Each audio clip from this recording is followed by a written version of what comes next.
नमस्कार मित्रों, कर्म और धर्म इन दोनों में श्रेष्ठ कौन है?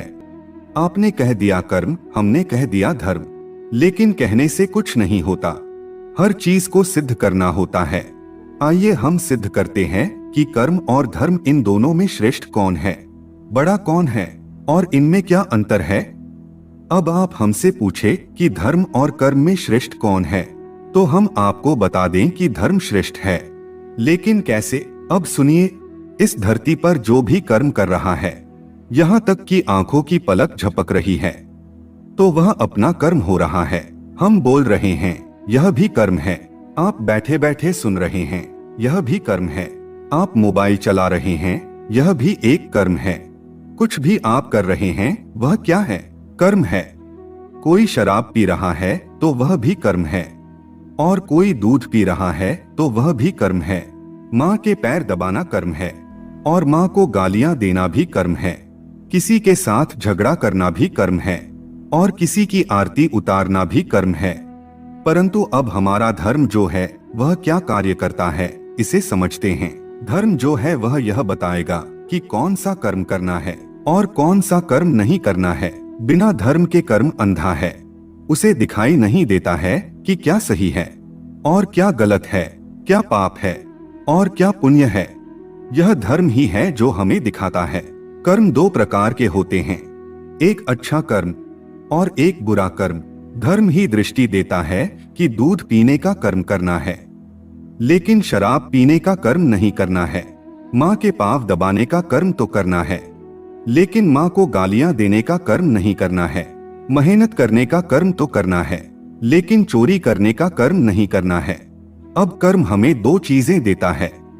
अच्छा कर्म हमें पुण्य देता है और बुरा कर्म हमें पाप देता है। अब कोई व्यक्ति किसी प्राणी को मारकर और उसे पकाकर खा रहा है, तो वह भी अपना कर्म तो कर रहा है, लेकिन उसे धर्म का ज्ञान ना होने से उसका वह कर्म उसे पाप दे रहा है। इसीलिए व्यक्ति कर्म तो कर लेता है, लेकिन उसे धर्म का ज्ञान ना होने से व्यक्ति वह कर्म भी करता है जो उसे नहीं करना चाहिए। व्यक्ति को वही कर्म करना चाहिए जो करने योग्य है, लेकिन उससे पहले उसे धर्म की कसौटी पर कस लेना चाहिए कि यह कर्म योग्य है या नहीं है। आपके पास छुरी या चाकू है तो इससे आप किसी प्राणी की गर्दन भी काट सकते हैं और किसी फल को भी काट सकते हैं। आपको कौन सा कर्म करना चाहिए यह धर्म बताता है। इसीलिए प्रत्येक व्यक्ति को धर्म का ज्ञान होना अति आवश्यक है। सूर्य का धर्म है सौरमंडल में प्रकाश फैलाना। पानी का धर्म है जीवधारियों की प्यास को बुझा देना। इसी प्रकार माता पिता का धर्म है अपने संतान का अच्छे प्रकार से पालन पोषण करना। उसी प्रकार संतान का धर्म है माता पिता को वृद्धावस्था में सहारा देना। शासक का धर्म है प्रजा का पूरी लगन के साथ पालन करना। उसी तरह विद्यार्थी का धर्म है ध्यान पूर्वक विद्या अध्ययन करना। इस तरह से ईमानदारी पूर्वक अपने कर्तव्य का निर्वाह करना ही वास्तविक धर्म है। अब धर्म को सही अर्थ में जानना भी बहुत जरूरी है। जैसे कि हमारे यहाँ कहा गया है कि अहिंसा परमो धर्मः। अब एक राजा के लिए अहिंसा यानी दूसरे राज्य के राजा को या उनके प्रजाजनों की बुरी महत्वाकांक्षाओं के चलते हिंसा न करना होता है। साथ में अपने राज्य के भी नागरिकों की और प्राणियों की हिंसा ना करें। लेकिन जब कोई लुटेरा या आक्रमणकर्ता हमला कर दे तो उस दुश्मन को और उसकी सेना को नेस्तनाबूद करना ही राजा का धर्म होता है। ऐसे समय अहिंसा परमो धर्मः उसका धर्म नहीं हो सकता। इस बात को स्वयं राजा को और उसके सलाहकारों को भी समझना और समझाना चाहिए। अगर राजा ऐसे समय अहिंसा का जाप जपता रहेगा तो अपने राज्य को हजारों सालों की गुलामी में धकेल देगा। धर्म और कर्म एक दूसरे के पूरक है। बिना कर्म के धर्म नहीं हो सकता। कर्म के बिना धर्म लंगड़ा है और धर्म के बिना कर्म अंधा है। यदि कर्म और धर्म के पहिए एक साथ चलेंगे तो ही हमारे जीवन की गाड़ी आगे बढ़ेगी। अब हम आपको एक बहुत ही महत्वपूर्ण बात बताते हैं।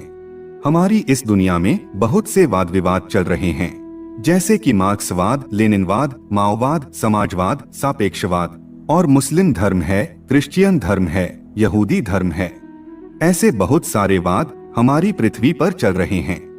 अब इन सभी को दो भागों में विभक्त कर दे।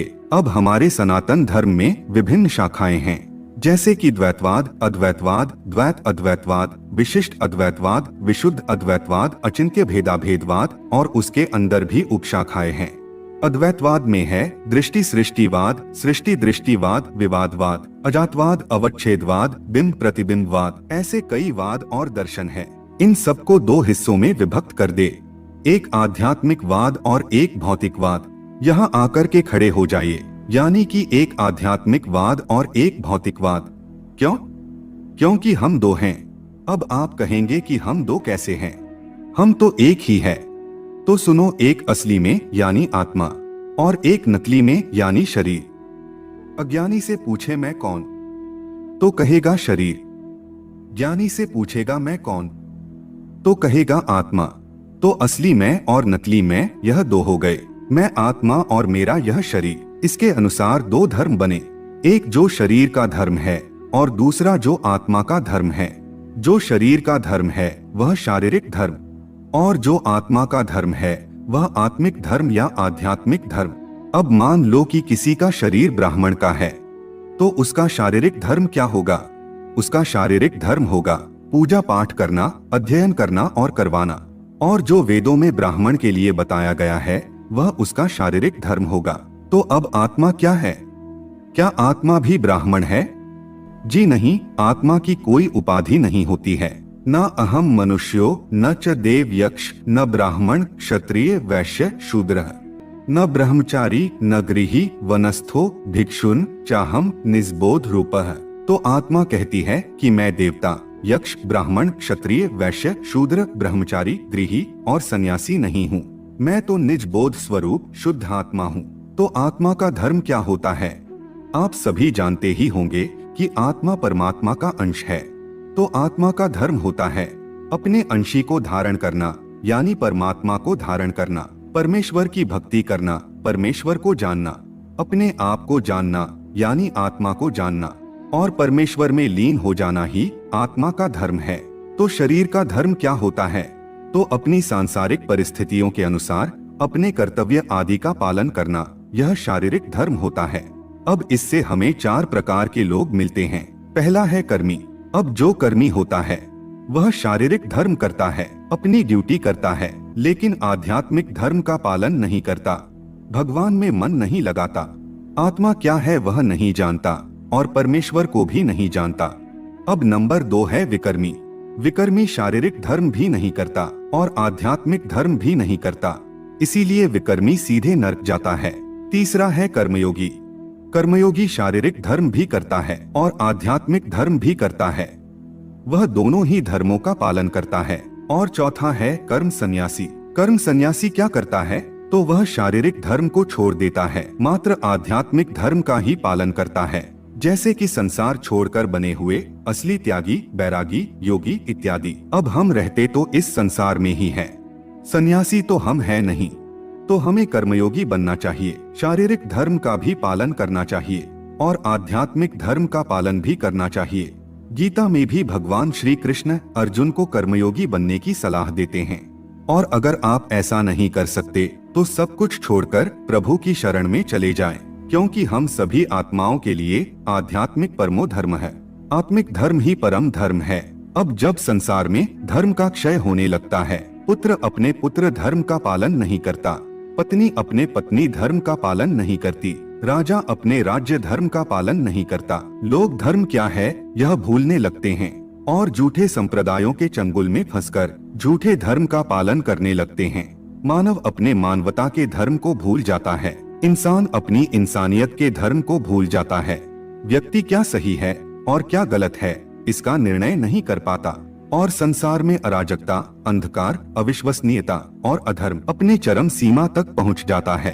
तब भगवान पापियों का और दुष्टों का नाश करने के लिए अपने इस कथन को साकार करते हैं। यदा यदा हि धर्मस्य ग्लानिर्भवति भारत अभ्युत्थानम् अधर्मस्य तदात्मानं सृजाम्यहम् परित्राणाय साधूनां विनाशाय च दुष्कृतां धर्म संस्थापनार्थाय संभवामि युगे युगे। तो मित्रों, ऐसी ही ज्ञान भरी और आध्यात्मिक बातें जानने के लिए आप हमारे चैनल आर्य लोक को सब्सक्राइब कर सकते हैं।